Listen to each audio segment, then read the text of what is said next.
Hello everybody and welcome to North Rothbury.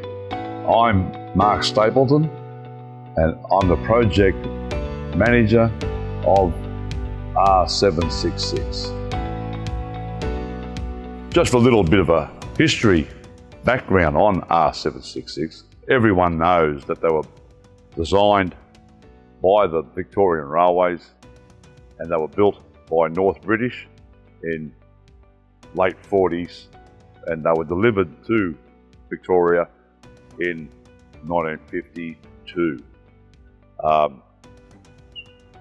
as broad gauge locomotive, but with the capability of being able to be regauged to standard gauge. And they also were coal burners, and they only held 6 tonne of coal. This particular engine, through West Coast Railway back in the early 2000s, modified this particular engine and R711 to burn oil.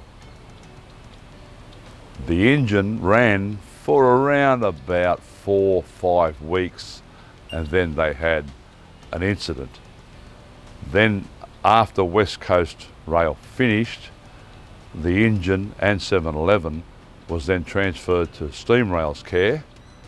The owners of 766 then decided that the engine was made to be converted to standard gauge. Why don't we find someone to then pay to have the engine converted, which did happen. And through the auspices of the Hunter Valley Railway Trust, run by Chris Richards, the engine was regauged through the help of Steam Rail Victoria, as we used R700's main driving wheels, which were then completely pulled to bits. New bearings, the whole engine has new bearings. It doesn't actually look like a R-Class mechanically downstairs to those engines that are running in Victoria, as they have spoked leading truck, trailing truck and tender wheels. This one has solid wheels, which are exactly the same size as Tangara wheels, which UGL had on the shelf. During our time, which started around about 2007, myself and my little team went to Victoria, and then we commenced the large, difficult part of pulling this particular engine to pieces. It may not look that difficult, but both cylinders have been off.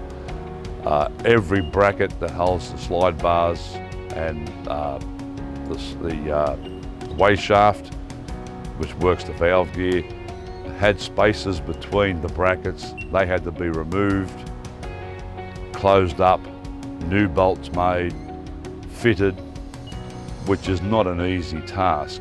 And if it had been done by someone like the Victorian Railways or the New South Wales Government Railways, it would have taken them, hazard a guess, weeks. On and off, it took us around about 18 months in Victoria, travelling to and from home and getting other bits and pieces. And at the end of that 18 months, the engine left on the back of a truck with no wheels in it, and the tender left prior to the engine complete on standard gauge, and it arrived here at North Rothbury at around about 2009, I think it was, thereabouts. And it sat there by itself until the driving wheels arrived, and then the driving wheels were put on the track, and then the engine arrived and the cranes picked it up. With the assistance of Sydney Rail Services and the picnic train, the engine now has become a fast-tracked article to get it out onto the main line. Thankfully, if it hasn't been for the assistance of the Pickley Train and Sydney Rail Services, it probably wouldn't have happened, because it is an expensive operation. First, thankfully, through the Melbourne Limited. If it hadn't been for the Melbourne Limited, we would not have this particular locomotive. The certification process is another long and tiresome operation.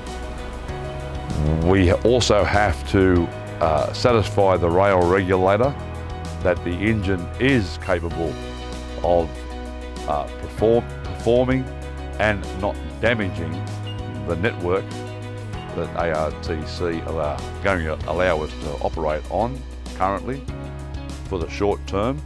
We will eventually get certification to operate on the Sydney Trains network. The engine will have to go to Chullora and be totally weighed. We have weighed it here and it fits the parameters. It will do the job. It's within the safety limits and it should not be a problem. And I've waited 14 years. The engine's been here for 12 and I've waited 14 years to see this engine actually on the main line. We're taking 5917 with us as it has the ICE radio fitted. The components for the ICE radio are on hand for the R, but other more pressing details have come prior and the engine keeps getting pushed back into the non-limelight, as you could say. Once everything has shown to be right with the engine, once we do this mainline trial, then R766 will not replace 5917, but it will then operate as a separate entity on the ARTC network. Till we get the other regulatory things out of the way, which then requires that it has to do a load trial up Cowan, just the same as 3801 and the Garrett that the RTM are working with. Everything has to prove itself, and then once it's done that, and then the engine as was designed can run anywhere in Australia. And there may be no reason why it can't do what 01 did twice and go to Perth. Maybe we go to Darwin. What do you think about that?